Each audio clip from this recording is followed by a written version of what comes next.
On the evening of December 30 in 2019, Dr. Marjorie Pollack, a medical epidemiologist, suddenly received an intriguing email about a cluster of pneumonias. The alert gave me some tweets about stuff that was going on in Wuhan. A cluster of 4 cases, then 27 cases, along with a picture theoretically of a document sent out by the Wuhan Public Health Commission stating something about pneumonia cases. That day, Dr. Marjorie Pollack discovered the start of a true global pandemic. With over 643 million confirmed cases, COVID-19 changed the world forever. But do animals also struggle with viral outbreaks? Let's go back to February 2021. Our story takes place at an international horse jumping competition located in Valencia, Spain. The outbreak of EHV1 virus affected at least 250 to 300 horses there, and for 17 of them, the disease was severe enough to recommend euthanasia. But what exactly is this disease and how much of a threat does it pose to horses? EHV1 is a common pathogen of the upper portion of the respiratory tract in horses. It belongs to the family of herpesviridae and consists of a genomic core made up of a linear double-stranded DNA packed within an icosahedral capsid.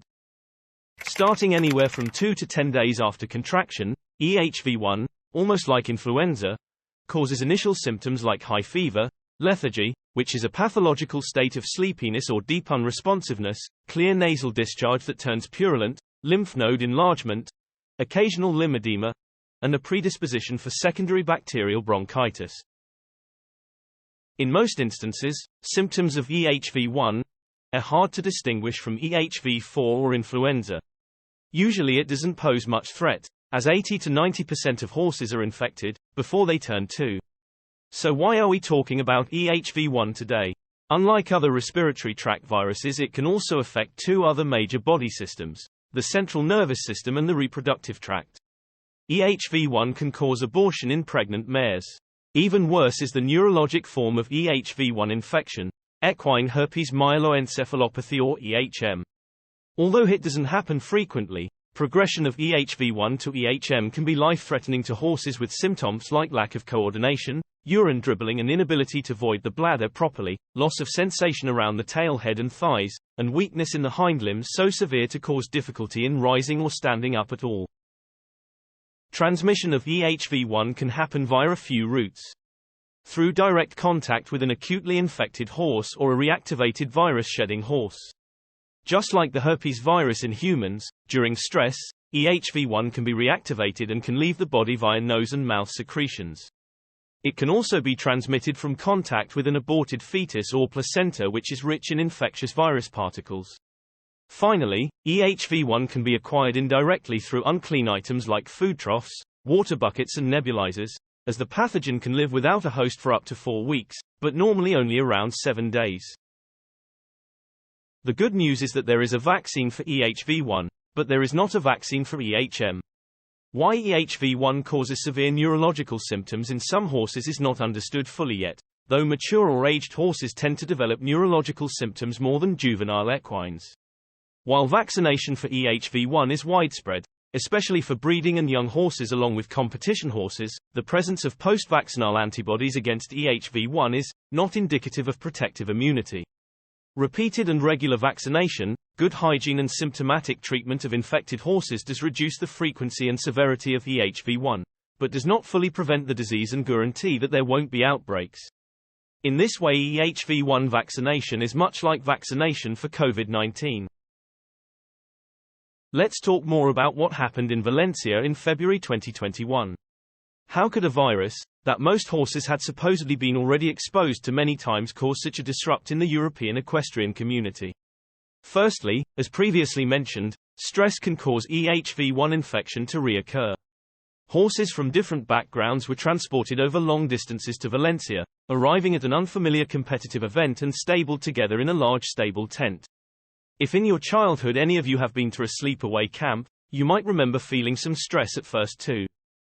Many horses were not current on their EHV1 vaccination or had not been vaccinated, as the infection was not perceived as a threat by riders and owners. Although the closed sides of the stalls did not allow easy nose-to-nose contact, the riders and grooms from different parties often interact with each other, which creates contact among horses too. There was large non-compliance to simple isolation and precaution measures. Owners did not want to move their horses with fever into isolation, mainly due to distrust and feared increased risk of injury. There are many parallels to be drawn here with COVID-19, especially with regards to prevention of future EHV1 outbreaks. Obligatory vaccination, education of owners, frequent disinfection of public spaces, intake into competition only after temperature checks, and minimization of contact between horses and teams would help the world move towards less and smaller EHV1 outbreaks. Nowadays, horses after the age of 2 to 4, depending on their breed, facility, and purpose, will no longer live in herds. Rather, they live in boxes with limited social interactions and movement. This has a significant impact on their natural immunity, and mental health, stress. In natural herd conditions, horses will on average travel 30 kilometers a day. This is almost impossible to replicate, when horses are practically boxed all day. Owners argue this is because they don't want horses to injure themselves outside, however, injuries can still happen inside. There are high levels of stress also associated with the amount of transport horses have to do nowadays. As mentioned previously, in herds horses travel about 30 kilometers a day. However, this means on foot and not thousands of kilometers in a truck or an airplane. To arrive to Valencia in 2021, the horses had to travel from England, Belgium, Sweden, Russia, Germany, and the list goes on and on. In 2000 all competitors, horses and riders, had to travel across the world in an airplane to Sydney, which puts a tremendous amount of stress on horses' bodies. Horses' main diet in their normal environment is grass.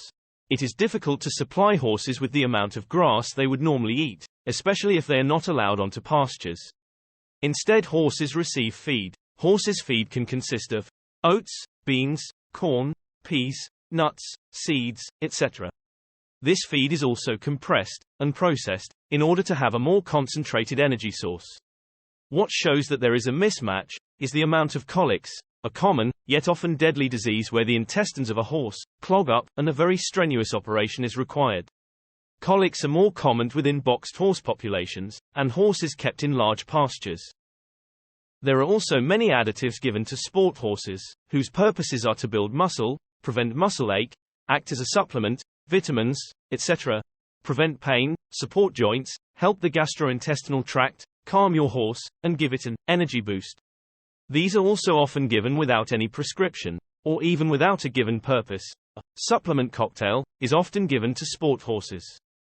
There is also debate within the scientific community whether these supplements even function the way they should. Some supplements do, nonetheless. Yet the question is, do they really benefit your horse?